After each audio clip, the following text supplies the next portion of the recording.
오늘 우리에게 주시는 하나님의 말씀 보도록 하겠습니다. 마태복음 16장입니다. 마태복음 16장 13절에서 24절 말씀 보도록 하겠습니다. 예수께서 빌립보 가이사랴 지방에 이르러 제자들에게 물어 이르시되 사람들이 인자를 누구라 하느냐? 이르되 더러는 세례 요한, 더러는 엘리야, 어떤 이는 예레미야나 선지자 중에 하나라 하더이다. 이르시되 너희는 나를 누구라 하느냐? 시몬 베드로가 대답하여 이르되 주는 그리스도시요 살아계신 하나님의 아들이시나이다. 예수께서 대답하여 이르시되 바요나 시몬아, 내가 복이 있도다. 이를 내게 알게 한 이는 혈육이 아니요 하늘에 계신 내 아버지시니라. 또 내가 내게 이르노니 너는 베드로라. 내가 이 반석 위에 내 교회를 세우리니 음부의 권세가 이기지 못하리라. 내가 천국 열쇠를 내게 주리니 내가 땅에서 무엇이든지 매면 하늘에서도 매일 것이요 내가 땅에서 무엇이든지 풀면 하늘에서도 풀리리라 하시고, 이에 제자들에게 경고하사 자기가 그리스도인 것을 아무에게도 이르지 말라 하시니라. 이때로부터 예수 그리스도께서 자기가 예루살렘에 올라가 장로들과 대제사장들과 서기관들에게 많은 고난을 받고 죽임을 당하고 제3일에 살아나야 할 것을 제자들에게 비로소 나타내시니, 베드로가 예수를 붙들고 항변하여 이르되 주여 그리 마옵소서, 이 일이 결코 주께 미치지 아니하리이다. 예수께서 돌이키시며 베드로에게 이르시되 사탄아, 내 뒤로 물러가라. 너는 나를 넘어지게 하는 자로다. 내가 하나님의 일을 생각하지 아니하고 도리어 사람의 일을 생각하는도다 하시고, 이에 예수께서 제자들에게 이르시되 누구든지 나를 따라오려거든 자기를 부인하고 자기 십자가를 지고 나를 따를 것이니라. 아멘. 잠시 기도하고 말씀 나누도록 하겠습니다. 하나님 아버지, 감사합니다. 오늘 하루도 우리의 신앙을 찬양으로, 말씀으로, 기도로 듣게 하시고 고백하게 하시고 전하게 하시는 이 귀한 한 주일을 허락하여 주시니 감사합니다. 하나님, 우리의 찬양 속에, 말씀 속에, 성경 공부 속에, 셀 모임 속에 하나님의 말씀이 마치 스펀지에 물이 가득 스며드는 것처럼 곳곳에 스며들어가게 도와주시옵소서. 하나님, 그 시간마다 주님께서 말씀을 통해 비추어 주시는 하나님의 어떠하심과 하나님의 뜻과 하나님의 놀라우심이 우리의 삶 속에도 진하게 묻어나오게 도와주셔서 누구든지 그리스도의 향기를 우리의 삶을 통하여 접할 수 있게 도와주시고, 우리의 고백과 우리의 삶이 정말 우리의 입술에서 나오는 고백과 온전히 일치되어 있게 도와주시옵소서. 하나님, 오늘 우리가 주님의 말씀에 귀 기울이고자 이곳에 섰습니다. 하나님, 전하는 자도 듣는 자도 하나님의 말씀을 하나님의 말씀으로 듣게 해 주시옵소서. 오직 성령께서 우리의 마음을 만져주시고 열어주셔야 할 줄 믿습니다. 주님, 은혜와 은총을 베풀어 주시옵소서. 예수 그리스도의 이름으로 감사하며 기도하였습니다. 아멘. 여러분에게 한 가지 질문을 던지면서 오늘 말씀을 시작하도록 하겠습니다. 여러분, 우리의 예배 순서 중에 가장 먼저 드리는 순서가 무엇일까요? 아시는 분? 여러분, 답안지는 주보 아닌가요? 주보. 여러분, 주보. 여러분, 우리의 예배 순서 중에 가장 먼저 있는 순서는 뭐죠? 찬양입니까? 여러분, 예배 시간을 잘 지킵시다. 제가 그 말을 하려고 하는 게 아니고요. 여러분, 찬양 전에 뭐가 있죠? 사도신경입니다. 사실 그거 사도신경도 여기 기록했으면 좋겠어요. 여러분, 우리가 많은 경우에 그 사도신경의 중요성을 좀 잊어버린 경우가 있을 것 같아요. 여러분, 우리가 이 사도신경 안에 담아놓은 내용이 뭐죠? 전능하사 천지를 만드신 하나님 아버지를 내가 믿사오며 그 외에 우리 주 예수 그리스도를 믿사오니. 여러분, 신앙생활에 익숙하신 분들은 익숙하게 이렇게 말할 수 있는 고백들, 그런데 하나하나 따져보면요, 우리가 신앙생활을 한다는 것의 정의가 그 안에 고스란히 담겨져 있고요, 그것이 우리의 고백임을, 고백하는 공동체가 바로 교회임을 알리기 위해서 우리는 모든 예배의 시작에 사도신경을 앞에 두고 있는 것입니다. 그렇기 때문에요, 여러분, 예배 시간에 늦으시면 가장 중요한 부분을 빠뜨리게 되시는 거예요. 네, 뒤끝 있는 말인지 모르겠지만, 여러분, 그만큼 여러분, 우리의 고백, 우리의 신앙을 말로 잘 정리해서 이야기한다는 것이 너무나 중요한 것이죠. 여러분, 오늘 본문 말씀에서 우리가 예수님의 큰 기쁨을 보게 됩니다. 바요나 시몬아, 네가 복이 있도다. 너 정말 진짜 너 정말 복 받았구나 라고 하시는 그 말씀의 포인트가 뭐예요? 너의 신앙 고백이 너무나 군더더기 없고 정확하고 확실한, 정말 하나님 아버지께서 너에게 깨닫게 해주신 그대로를 고스란히 말하고 있구나. 여러분, 하나님이 우리에게서 가장 보고자 하시는 것이 무엇입니까? 신앙 고백입니다. 여러분, 교회의 정체성이 무엇입니까? 여러분, 교회가 무엇입니까? 라고 묻는다면, 여러분, 오늘 본문 말씀에 내가 이 반석 위에 교회를 세우리니, 예수님은 단 한 번도 교회의 정의에 대해서 이렇게 모호하게 말씀하신 적이 없어요. 교회는 신앙 고백을 할 줄 아는 사람들의 모임이라는 것입니다. 여러분은 교회이십니까? 여러분에게 그 신앙 고백이 날이 갈수록 분명해지십니까?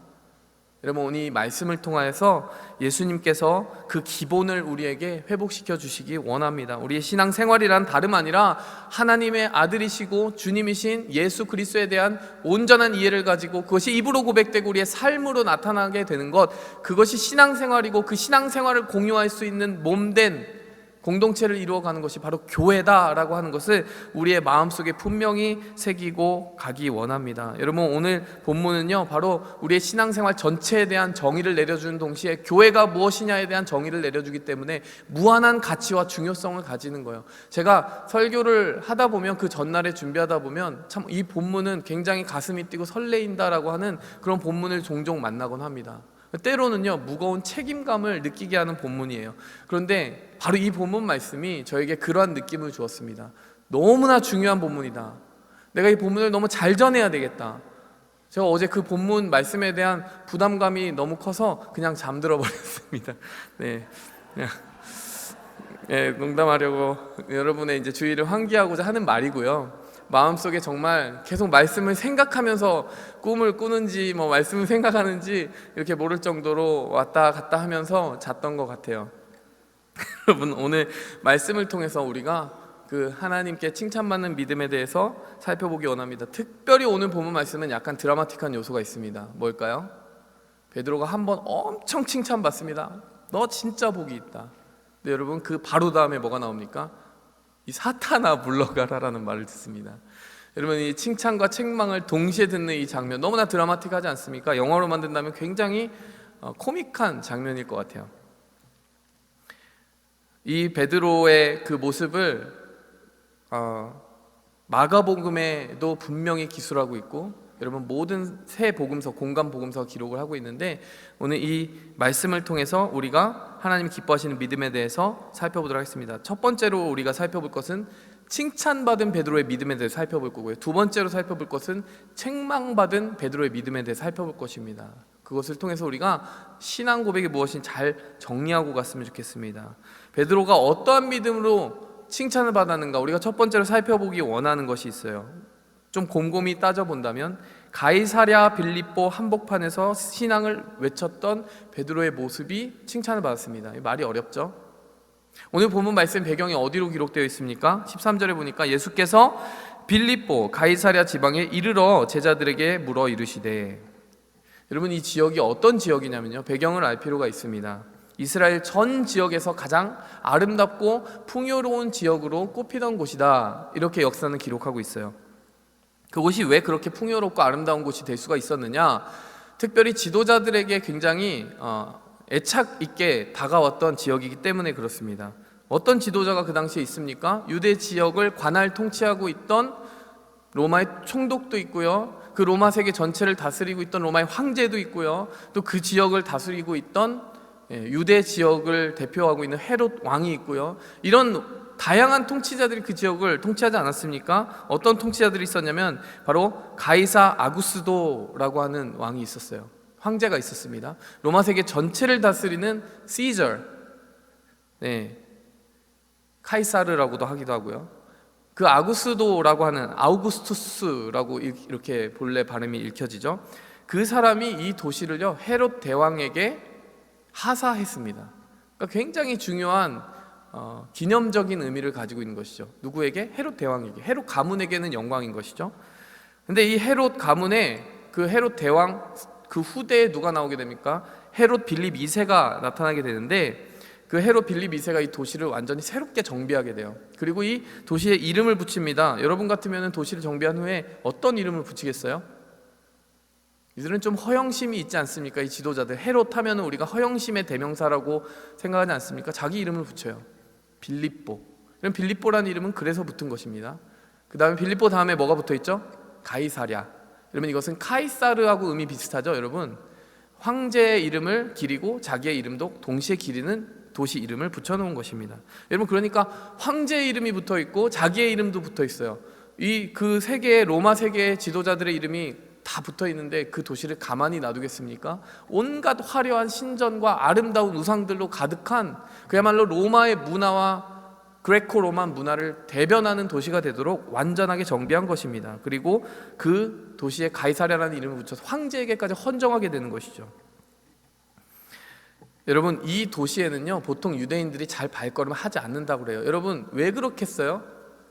여러분, 당시에 하나님 한 분만을 섬긴다는 신앙 고백을 가지고 있는 유대인들에게 이렇게 우상이 가득한 도시, 화려해서 무엇하나 신전이 가득하고 이방 신들의 그 통치가 이루어진다라고 생각하는 그 상징들이 무슨 의미가 있느냐 해서 유대인들은 그 도시를 경멸하고 그 도시에 많이 찾아가지 않았습니다. 그런데 여러분, 오늘 예수님과 제자들의 발걸음이 어디로 간 거예요? 이 빌립보 가이사랴라고 하는 지역으로 간 것입니다. 어쩌면 그 산 위에서 아래를 내려다보면서 이 도시를 바라보면서 예수님은 제자들에게 질문하고 있는 건지도 몰라요. 가이사랴 빌립보, 정말 이 세상의 권력을 상징하는 사람들이 온갖 우상 숭배를 하는 상징들을 가득히 놓은 그 세상 한복판에서 너의 주는, 너는 나를 누구라고 하느냐. 여러분, 그때 베드로가 예수님을 정말 감동하게 하는 신앙 고백을 합니다. 뭡니까? 주는 그리스도시요 살아계신 하나님의 아들이십니다. 여러분, 이 당시에요, 이 말이 우리가 듣기에 그냥 평범한 말 같죠. 어떤 말일까요? 여러분, 이 말은 굉장히 위험한 말입니다. 하나님의 아들이다라는 호칭이 누구에게 붙어 있을까요? 로마의 역사를 조금만이라도 아시는 분들은 황제가 하나님의 신의 아들이라고 불리우고 있다는 것을 아실 거예요. 뿐만이 아니라 주, 그리스어로 Curious라고 하는 유일한 호칭이 붙을 수 있는 존재가 바로 황제입니다. 황제에게 붙어있는 호칭을 다 가져다가 지금 누구에게 고백하고 있는 거예요? 예수님이 바로 그분이십니다라고 얘기하는 거예요. 예수님이 주님이시고, 예수님이 Curious, 예수님이 하나님의 아들이십니다. 여러분, 시몬 베드로의 그 고백 중에서 예수님이 기뻐하신 그 부분이 뭐겠어요? 그 세상 한복판에서, 세상이 아우성치는 그 우상들의 한복판에서 그 우상은 모두 헛된 것이며 오직 진짜 참 하나님의 아들이신 예수 그리스도만이 높임 받으셔야 된다고 외칠 수 있었던 그 믿음의 기백과 담대함과 온전함이 베드로에게 있었다는 것입니다. 이 말을 만약에요, 그 가이사랴 빌립보 한복판의 광장에서 외치기 시작한다면 굉장한 스캔들이 일어날 거예요. 그리고 감옥에 갇혀 아마도 큰 고초를 당하게 될 것입니다. 여러분, 예수님 자신도 무엇 때문에 잡혀 십자가에 달려 돌아가시게 됐습니까? 유대인들이 예수님이 하나님의 아들이라고 하는 그 이야기를 가지고 신성 모독죄로 몰아붙이게 되었고, 로마 사람들은 그것을, 로마의 총독인 빌라도는 그것을 어떻게 받았습니까? 감히 자신이 왕이라고 자처한다라고 하는 유대인들의 고소의 제목을 이기지 못해서, 카이사르가 있는데 어떻게 감히 자신 하나님의 아들로 그리고 왕으로 자처할 수 있느냐라고 하는 그 유대인들의 고소의 제목을 이기지 못해서 결국에 예수님 십자가에 달린 거예요. 여러분, 그만큼이나 무시무시한 고백을 한 것입니다. 여러분, 우리에게 한번 적용해 보겠습니까? 여러분의 진짜 왕은 누구십니까? 하나님이 내 주님이시고 살아계신 하나님의 아들이시다, 예수 그리스도가 그런 분이시다라고 고백하는 게 이때만큼 목숨 걸고 해야 되는 일이 아닐지 모르겠어요. 하지만 여러분, 우리는 수도 없이 많은 경우에 주님이 아니시게 하는 수많은 타협을 하고 살아갑니다.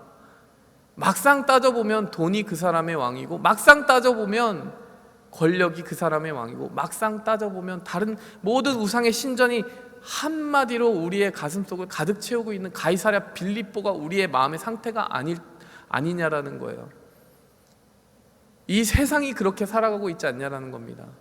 하나님이 살아계시다라고 하는 그 말이 너무나도 사람들에게 경멸의 대상이 되고 조롱의 대상이 되고, 핍박은 아닐지라도 어떤 지역에서는 핍박까지도 되는 그런 세상을 우리가 경험하고 있지 않냐는 거예요. 그리고 그 세상이 너무나 자연스럽게 우리 안에 녹아져 있지 않냐라는 것입니다. 여러분, 칭찬받은 베드로의 믿음은 무엇입니까? 가이사랴 빌립보 한복판에서 신앙을 고백하다. 여러분, 세상이 가득하고 이것이 힘이다, 이것이 주인이다 라고 외치는 그 가득한 우상의 거리 한복판에서 아니다 라고 이야기할 수 있는 믿음. 여러분, 그 믿음을 오늘 하나님은 우리에게서 찾아보기 원하십니다. 여러분, 보다 더 구체적으로 칭찬받은 믿음 두 번째, 베드로에게는요 그 구체적인 믿음의 내용이 있었어요. 확실하게 예수님을 믿는 믿음이 있었습니다. 여러분, 이번에 세례자 공부를 하면서 너무나 큰 감동이 있었어요. 이번에 문답식을 하는데, 문답식은 세례 전날에 있는 다윗 목사님과 이렇게 마지막 시험을 치르는 시간이라고 해야 되나요? 약간 긴장하면서, 저도 긴장하는 거죠. 같이 우리가 성경 공부를 했기 때문에 들어갔습니다. 근데 여러분, 너무나 깔끔하게 답을 하는 거 있죠. 제가 감동받았어요. 성경을 누가 기록했습니까? 이거 여러분 되게 단순한 질문 같지만요, 어떻게 답을 했는지 아세요? 구약 성경은 선지자에 의해서 기록됐고 신약 성경은 사도들에 의해서 기록됐는데, 사람에 의해서 기록된 것 같지만 실은 성령의 감동으로 되었습니다. 하나님이 저자이십니다. 정확하게 이야기를 하는 거예요. 여러분, 우리가 한 단어 한 단어를 씹어서 공부했거든요. 사도가 무엇이고 선지자가 무엇이고 구약이 무엇이고 신약이 무엇이고, 그 한 문장을 이야기하기까지 그 신앙이 얼마나 분명하게 세워져 있는지 알 수가 있는 거죠. 또 다른 세례자가 그 질문을 받았어요. 예수님이 누구시냐? 여러분, 너무 쉽게 고백할 수 있는 질문 같지만, 여러분, 주는 그리스도시요 살아계신 하나님의 아들입니다. 주님이십니다. 나를 구원하신 구원자이십니다. 정확하게 답을 하는 거예요. 그때부터는 목사님이 질문을 많이 안 하시더라고요. 질문보다는 다 알고 있구나, 준비되어 있구나. 세례자분들이 너무나 열심히 준비했어요. 주기도문, 사도신경, 십계명 다 외우고 물어보라고 하더라고요. 저한테 그날 아침 한번 물어봐 주세요 이렇게 얘기하더라고요. 정말 너무나 큰 감동을 받았습니다. 여러분, 오늘 베드로에게도요 그런 모습이 보이지 않습니까? 여러분, 제가 그렇게 정말 신앙 고백을 잘 정리해서 이야기한 세례자를 보면서 너무 자랑스러웠어요. 근데 정말 예수님도 이 베드로의 모습을 보면서 하나님 아버지 앞에 너무 자랑스럽다는 거예요. 하나님 아버지가 너에게 지혜와 명철을 주었구나, 베드로야, 이렇게 이야기를 하는 것이죠. 여러분, 그 고백을 하나하나 뜯어보시기 바랍니다. 예수님은 어떻게 고백하고 있습니까? 첫 번째, 주라고 고백하고 있는 거예요. 두 번째, 그리스도. 세 번째, 살아계신 하나님의 아들. 여러분, 이것을 곰곰이 뜯어보면 감동이 있습니다. 주님이 누구세요? 창조하신 분이라는 거예요. 나를 소유하신 분이라는 거예요. 나를 창조하셨기에 내 근원적인 소유자는 바로 하나님이시라는 고백이 주라고 하는 그 단어에 숨어 있습니다. 그리스도는 무엇입니까? 나를 위하여 머지않아 대속의 죽음을 죽으실, 나를 위해 십자가 지실 그리스도다라고 하는 고백입니다. 근데 살아계신 하나님의 아들은 무슨 의미를 가지고 있습니까? 살아계신이라고 하는 단어가 살아 움직이지 않습니까? 여러분, 죽음이 그를 결코 정복할 수 없는 생명 그 자체를 의미합니다. 여러분, 부활을 이미 여기서 복선으로 깔고 있는 거예요. 나를 위해 죽으시지만 결코 사망에 의해서 삼켜질 수 없어서 부활의 영광으로 다시 살아오실 그분. 여러분, 이것을 한 문장으로 요약하면 어떻습니까? 나를 창조하셨기에 나의 소유자시고, 나의 죄를 위하여 죽으셨기에 나의 구원자 되시며, 그러나 죽음에 삼켜질 수 없어 부활하셨기에 그 능력과 권능으로 나를 그 생명에 참여하게 하실 영원하신 하나님, 창조주이시고 나의 죄의 구원자이시고 나를 생명으로 인도하시는 부활과 생명이신 그분이다라고 하는 고백이 이 베드로의 한 줄에 다 들어가 있는 것이죠.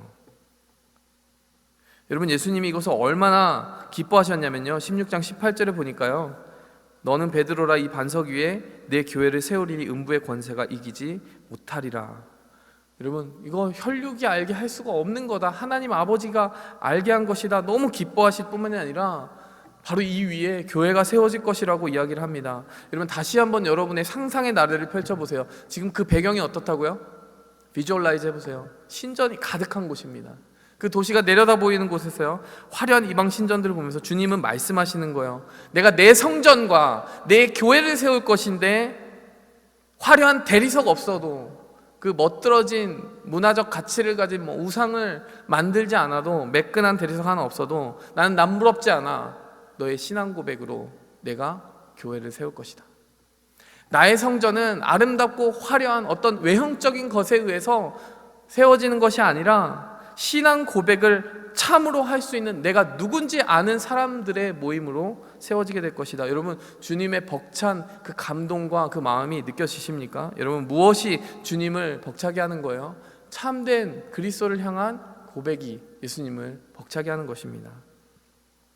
여러분, 아모스서 9장 11절을 보니까요, 이스라엘 백성들이 죄를 짓고 포로가 되고 그 이스라엘이 정치적으로 무너진 그 시점에 선지자 아모스를 통하여 예언한 그 예언의 내용이 나와 있습니다. 뭐라고 되어 있냐면, 그날에 내가 다윗의 무너진 장막을 일으키고. 제가 이거를 캠퍼스 성경 공부에서 이 말씀을 나눈 적이 있어요.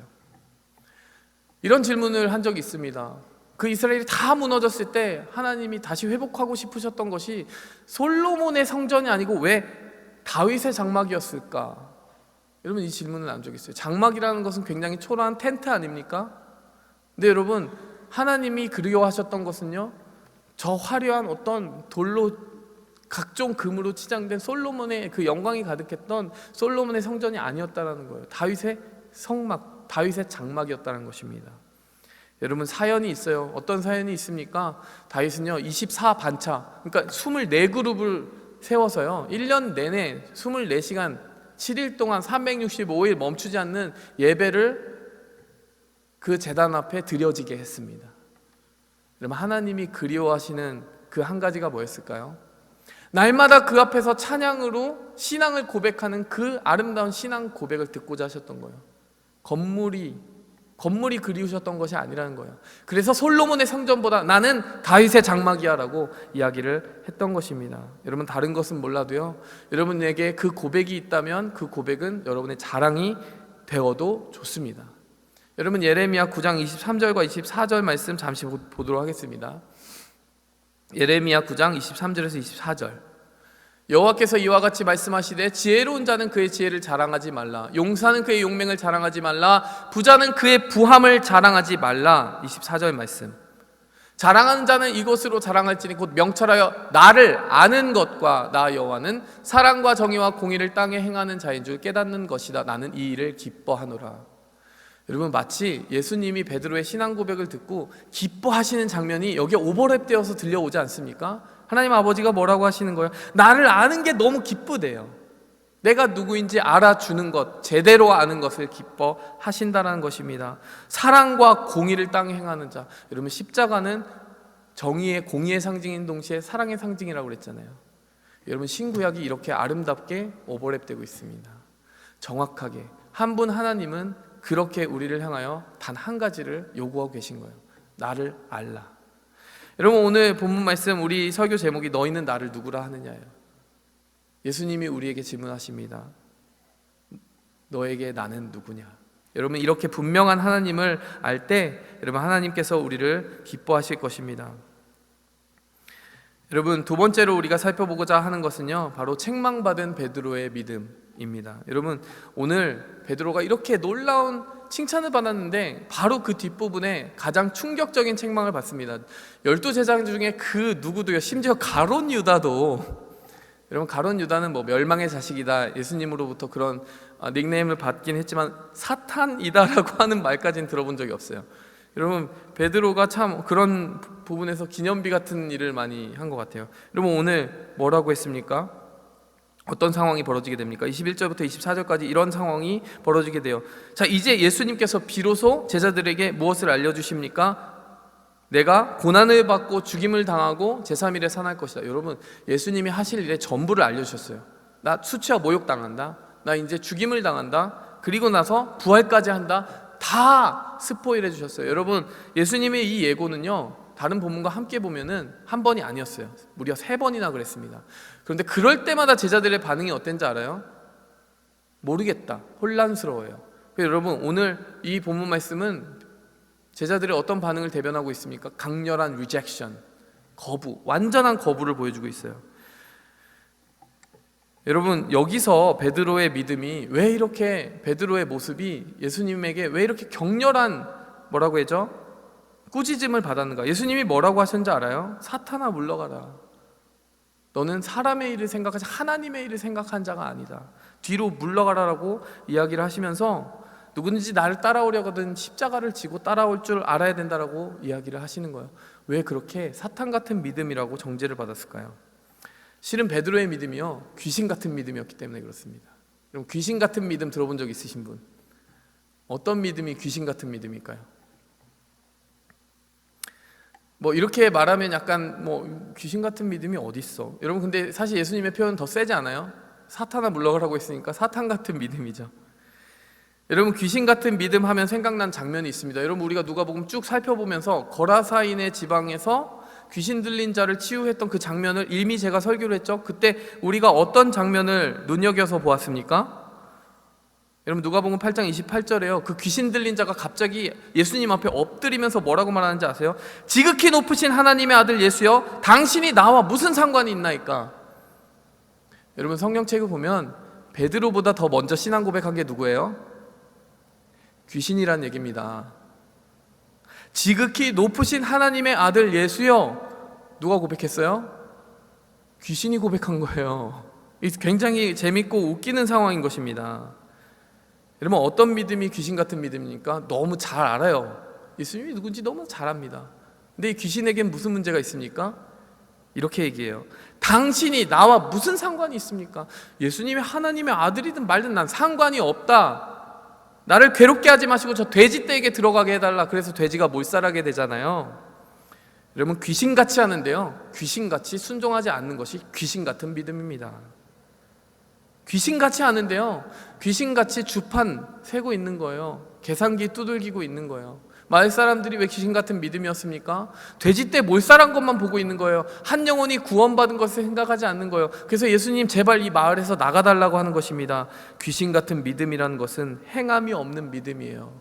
예수님이 누군지 지금 누르기만 해도 내 입술로 바로 말할 수 있는데 그것이 내 삶과는 따로 노는 것입니다. 그래서 어쩌라고?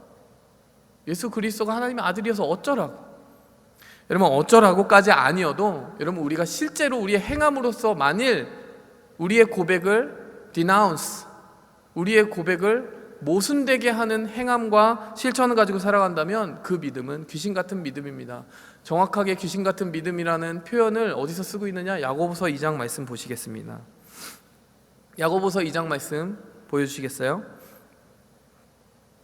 이와 같이 행함이 없는 믿음은 그 자체가 죽은 것이라.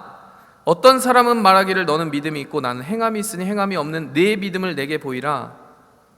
나는 행함으로 내 믿음을 너에게 보이리라 하리라. 내가 하나님은 한 분이신 줄을 믿느냐? 잘하는도다. 귀신들도 믿고 떠느니라. 여러분, 야고보 사도가 굉장히 독한 sarcasm, 이런 sarcasm을 가지고 sarcastic하게 얘기하고 있는 거예요. 너 신앙 고백한다고? 근데 왜 행하지 않니? 너의 믿음을 나에게 보여줘. 나는 행함으로 보여줄게. 그러면서 뭐라고 해요? 네가 하나님 한 분이신 줄 안다고?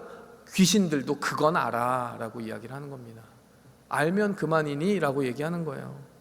잘하는도다. 귀신들도 믿고 떤다 라고 이야기를 합니다. 여러분, 다시 한번 베드로가 꾸중받은 그 타이밍을 보시기 바랍니다. 여러분, 예수님을 분명히 베드로가 뭐라고 불렀어요? 주님이라고 불렀습니다. 근데 베드로의 다음 행동이 어떤지 아세요? 베드로의 다음 행동이 어떻습니까?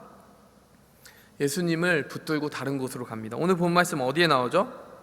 자, 오늘 본 말씀 22절 한번 보여주시겠어요? 22절 말씀에 보면 베드로가 예수를 붙들고, 여러분 영어로 보면요, take aside, 예수님을 따로 take aside, 다른 곳으로 데려갔다라는 거예요. 와, 예수님 무섭겠다, 그렇죠? 예수님 문제가 있으세요. 지금 저랑 좀 따로 얘기 좀 하시죠. 완력을 써서 예수님 막 데려가는 거예요. 그 다음에 뭐라고 합니까? 그리 마옵소서. 말 그런 식으로 하는 거 아니에요, 예수님. 이 일이 결코 주께 미치지 아니하리이다. 무슨 말입니까? 예수님 이번만큼 좀 틀리신 것 같네요. 여러분, 그러면 이 예수님에게 이 말을 하는 베드로는 예수님을 주님으로 고백한 것입니까? 고백은 했잖아요. 근데 베드로가 지금 하는 행동을 보니 예수님이 주인이 아닌 것 같네요. 누가 주인이에요? 베드로가 주인입니다. 베드로는 예수님에게 플랜을 주는 거예요. 예수님 그런 식으로 하시면 안 돼요. 예수님 그런 식으로 하시면 안 돼요. 그런 식으로 말하지 마세요. 여러분, 우리가 종종 주님께 그렇게 가르치려 들 때가 있어요. 예수님 곤란한데요. 예수님 저 이만큼 했는데 예수님 왜 이러시죠? 예수님 그것은 제가 받아들일 수 없는 방법입니다. 여러분, 그럴 때 우리의 신앙 고백은 우리의 행함과 삶과 모순을 일으키면서 와르르 무너지게 되는 것입니다. 고백했던 그것이 아무 의미 없어지는 일이 벌어지게 되는 것이에요. 주님이라고 해놓고 주님이라고 순종하지 않습니다. 예수님 그 말씀이 무슨 뜻인 저에게 알려주세요라고 하지 않는 거예요. 여러분, 그리스도라고 해놓고 지금 베드로는 그 그리스도가 수행해야 될 가장 중요한 직책을 부정하고 있습니다. 그리스도는 십자가를 지고 우리를 위해 죽으셔야 되는 그분인데 그리스도가 누군지를 모르는 거예요. 입으로는 고백이 됐는데 그 그리스도가 잘못 정의되어 있는 것입니다. 베드로가 어떻게 그리스도를 정의했습니까? 우리가 이미 이 부분은 살펴보았어요. 다른 제자들도 마찬가지입니다. 다른 제자들이 잔뜩 마음에 부풀었던 기대가 있는데요, 예수님이 가서 정치적인 군주가 되고 모든 사람들을 무력으로 평정하고 그 지역을 다스리는 왕이 되는 것이 그들의 꿈이었어요. 그래서 요한과 야고보의 어머니 세베대의 아들들 야고보와 요한, 그 제자 중 2명의 어머니가 와서 치맛바람 예수님에게 한 가지 딜을 겁니다. 제 아들들 나중에 예수님 영광 받으시면은 좌우편에 앉혀주세요. 근데 제자들이 뭐라고 합니까? 그때 시기하고 질투해서 이 2 제자를 미워해요. 여러분, 그 당시에 팽배하고 있었던 이들의 허황된 기대가 무엇이었어요? 예수님은 절대로 십자가 같은 거 꿈도 못 꿔요. 예수님은 분명히 우리의 왕이 되시고, 막 보여준 기적 생각해봐. 오병이어. 이 전 본문이 오병이었는데 그거는 우리가 친구 초청잔치 때 했기 때문에 그것을 스킵을 했습니다. 오병이어 기적 보고 무리를 걷고 이런 장면을 보면서 어떻게 그 생각 안 하겠어요? 근데 정말 예수님이 진짜 하고 싶으셨던 일, 온 인류의 죄를 십자가로 지고 죽고 너희를 희생하고 피 흘리겠다, 그 일이 너희에게 꼭 필요하다라고 하는 부분에 대해서 그들은 경청하지 않는 겁니다. 여러분, 그리고 살아계신 하나님의 아들이라고 분명히 이야기했잖아요. 그것은 부활을 암시하는 말이라고 제가 이야기했죠? 근데 여러분, 참 이상하게도 베드로는 부활에 관심 두지 않아요. 여러분, 우리가 이렇게 오해할 수 있어요. 예수님이 미래에 예고한 것은 십자가까지 아닐까? 여러분, 오늘 본문 말씀 자세히 살펴보십시오. 예수님은 죽은 후에 어떻게 된다고 했어요? 3일 후에 다시 살아난다고 하셨어요. 근데 지금 제자들은 계속 열받아 있어요. 왜? 십자가까지만 들려요. 고난까지 들리는 거예요. 거기서 벌써 생각의 회로가 멈춥니다. 고난이 있고 수치가 있고 그 다음에 십자가 부활이 있을 것이다, 부활이 있을 것이다 라는 것은 아예 접수도 안 되는 거예요. 예수님이 다 예고하는데, 까놓고 보여주시는데 그거 자체가 접수가 안 되는 것입니다. 왜 그래요? 자신의 욕망으로 신앙 고백이 다 뒤틀려 있기 때문에 그렇습니다.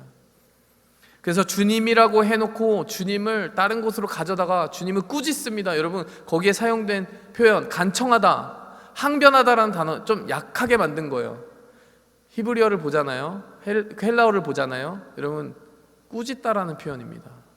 예수님이 귀신을 내어 쫓고 꾸짖을 때 썼던 그 단어 그대로 쓴 거예요. 베드로가 예수님 막 꾸짖어요. 주님이라고 해놓고 주님 대접하지 않습니다. 그리스도라고 해놓고 십자가를 부정합니다. 살아계신 하나님의 아들이라고 해놓고 예수님이 부활에 대해 이야기하는 거 귓등으로도 안 듣습니다.